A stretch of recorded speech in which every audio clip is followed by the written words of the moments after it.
नमस्कार। आइए आज हम पेपर के इंटरनल साइजिंग के बारे में जानकारी प्राप्त करें।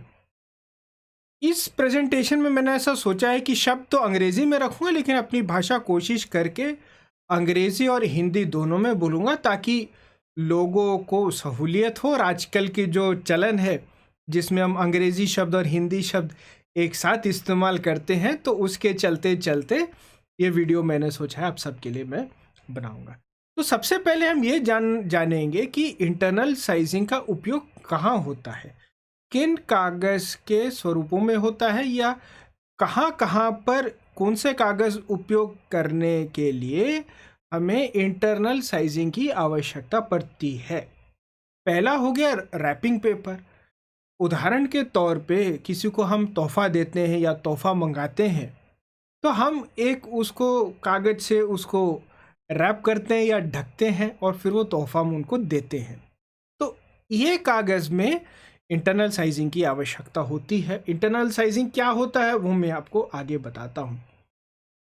बैग पेपर, जब भी कोई सामान खरीदने जाते हैं तो आजकल कई किरानों के दुकान पर शैम्पू की बोतल लेनी हो या छोटे साबुन लेने हो या मैगी भी आजकल कई जगह मिल जाती है, तो जब भी ये कोई सामान लेने हो तो हमको दुकानदार एक पेपर का थैला देता है जिससे में हम सामान डालते हैं और उसको हम घर में ले आते हैं। अगला है पेपर के कप और पेपर के प्लेट। ये तो आप सभी जानते होंगे। भारत या विदेश में भी जब हम बाहर खाने जाते हैं तो कई जगह पे इनका प्रयोग होता है। कागज़ का ही वो प्लेट होता है, कागज़ का ही कप होता है। तो हमें चाय पीनी हो या कुछ खाना खाना तो वो कागज़ के प्लेट में हमें डाल के दे दिया जाता है और हम उसको खाने के बाद वो प्लेट को हम कूड़ेदान में डाल देते हैं।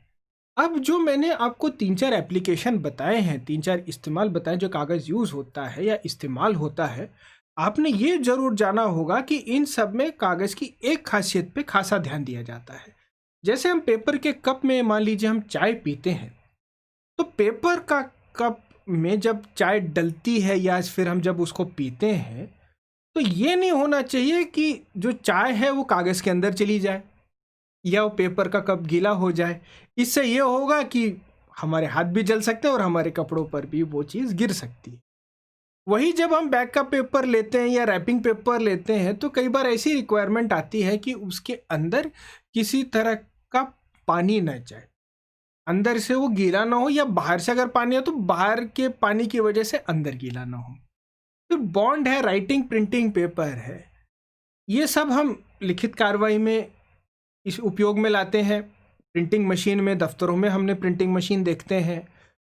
फिर कोर्ट में प्रिंटिंग मशीन्स होती हैं, प्रेस में प्रिंटिंग मशीन होती है। तो जहाँ कहीं भी हमको कागज़ के ऊपर छपाई करनी होती है या प्रिंट करना होता है, वहाँ पर भी इंटरनल साइजिंग का उपयोग किया जाता है। कई ऐसे हैं स्कूल वगैरह हैं, बच्चे वगैरह के लिए हमें चार्ट पेपर खरीद के देना होता है, वो क्राफ्ट की भी चीज़ें उसमें बनाते हैं, रंग बिरंगे अच्छी चीज़ें बनाते हैं। हम दिवाली जैसे त्यौहार हो गए या हमारे अन्य त्यौहार हो गए, उसमें हम ऑफिस को सजाते हैं, घर को सजाते हैं, हम लोग दुकानों को सजाते हैं। तो इन सब के लिए एक अलग तरीके का पेपर आता है जिसको हम डेकोरेटिव पेपर भी बोलते हैं। तो और या ड्राइंग पेपर होता है जिसमें हम अलग अलग तरह के चित्र बनाते हैं, या जितने कलाकार होते हैं जो पेंटिंग वगैरह बनाते हैं तो वो भी कागज़ के ऊपर ही बनाते हैं। तो जब ये कागज़ के ऊपर बनाते हैं, तो जैसे उदाहरण के तौर पे हम पेंटिंग ये लेते हैं, तो हम तो ये नहीं चाहेंगे कि हमारी पेंटिंग आर पार दिखाई दे, और हम ये भी नहीं चाहते कि मान लीजिए कोई लाल रंग हमने उसके ऊपर डाला तो वो सारा फैल जाए, या नीला रंग डाला तो वो फैल जाए। तो एक समान रूप से जितना हम चाहते हैं उस एरिया में वो जाए, बाकी जगह पर नहीं जाए। अब ये बताइए पूरी चीज़ को हम कंट्रोल कैसे करें। इसको कंट्रोल किया जाता है इंटरनल साइजिंग से। अब ये कुछ आगे चित्र देखिए, पेपर बैग है, पेपर कप है, तो ये मैंने उदाहरण के तौर पे आप लोगों को मैंने चित्र दिखाए। अब इंटरनल साइजिंग एजेंट्स क्या है। जब भी हम केमिकल को, ठीक है, पेपर बनने के पहले जब वो पल्प में स्टेज में होता है, पल्प यूनिट में होता है, उस समय अगर हम पेपर की एक एक फाइबर, जो एक एक उसकी धारा होती है, उसको जब हम कोटिंग करते हैं केमिकल से, उसको कहा जाता है इंटरनल साइजिंग एजेंट। अब इंटरनल क्यों? क्योंकि पहला, ये पेपर के पल्प स्टेज में बनाया जाता है, कागज़ पूरा बनता नहीं है। कागज़ बनने के जो शीट बनती है उसके पहले ही इन सारे को डाला जाता है। और दूसरा, ये कागज़ का जो एक एक रेशा, इंडिविजुअल फाइबर जिसको बोलते हैं, उस पर उसकी कोटिंग बनती है। पूरे कागज़ बनने के बाद उसके ऊपर कोटिंग नहीं बनती। अगर पूरे कागज़ के बाद बनती है तो उसको एक्सटर्नल साइजिंग या फिर सरफेस साइजिंग कहा जाता है, या फिर ड्राई एंड साइजिंग कहा जाता है। इंटरनल साइजिंग तो हम तब कहेंगे जब कागज़ बनना बचा हो, जब वो पल्प स्टेज में हो, उसमें पानी मिला हो। तो इंटरनल साइजिंग एजेंट 3 बड़े प्रकार के होते हैं और अलग अलग कंपनियां हैं, भारत में है, भारत के बाहर हैं, जो ये तीनों प्रकार के प्रोडक्ट जो है वो कागज़ की मिलों में देते हैं। सबसे पहला है रोजिन और एलम।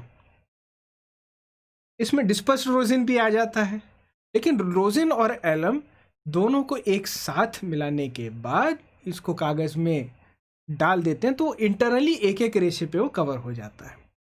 दूसरा है AKD, alkenyl succinic anhydride, sorry ये तो ASA का मैंने आपको बता दिया। AKD alkyl ketene dimer, AKD alkyl ketene dimer, ये हो गया AKD।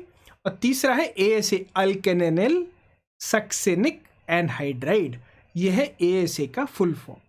तो हमारे पास रोजिन एलम आ गया, फिर हमारे पास AKD आ गया और हमारे पास ASA आ गया।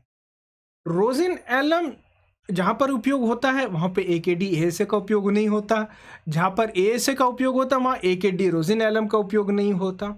तो कहने का मतलब ये है कि किसी भी एक पेपर मैन्युफैक्चरिंग कंपनी में इन तीनों में से किसी एक ही का उपयोग किया जाता है। उसका कारण ये है कि अब एक से अधिक हम करते हैं तो उसका लाभ तो कोई प्राप्त नहीं होता, खर्चा और बढ़ जाता है।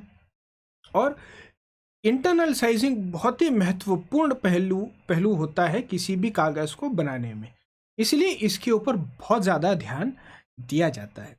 आगे और भी मैं आपको अलग वीडियोस में बताऊंगा कि ये काम कैसे करता है, कैसा चलता है, क्या होता है, लेकिन चूँकि ये पेपर बेसिक के बारे में है, बहुत ही सिंपल तरीक़ों से कागज़ को कैसे बनाया जाता है, उसमें कौन से केमिकल इस्तेमाल होते हैं, ये सारी चीज़ें बताई जाती हैं, इसलिए इसको बड़ा ही साधारण और सिंपल रखा गया है। इसमें कोई भी पेचीदा चीज़ें बताने का उद्देश्य बिल्कुल नहीं है। ये इस तरीके से ये वीडियो बनाई जाती है कि जो पेपर फील्ड के नहीं हो उनको भी समझ में आए कि पेपर की इंटरनल साइजिंग क्या होती है। तो आज हमने देखा कि इंटरनल साइजिंग 3 प्रकार की होती हैं, मेजर, दूसरा इंटरनल साइजिंग के बाद जो कागज़ बनता है उसका क्या उपयोग में आता है। उल्टी दिशा में देखें तो जो कागज़, ये जो क्वालिटीज़ या प्रॉपर्टीज़ कागज़ में आती हैं ये इंटरनल साइजिंग की वजह से आती है, जो ये इन 3 चीज़ों द्वारा होती है।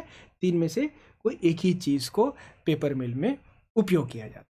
उम्मीद करता हूँ कि आपको मेरा ये वीडियो बहुत अच्छा लगा। और आपको अच्छा लगा है तो चैनल को सब्सक्राइब करें, बेल आइकन दबाइए, तो जब कभी नया वीडियो आएगा आपके समक्ष प्रस्तुत होगा, आप उसको देख सकते हैं। वीडियो छोटे छोटे होते हैं तो पूरा का पूरा वीडियो थोड़े समय में देख के जानकारी प्राप्त कर सकते हैं। धन्यवाद।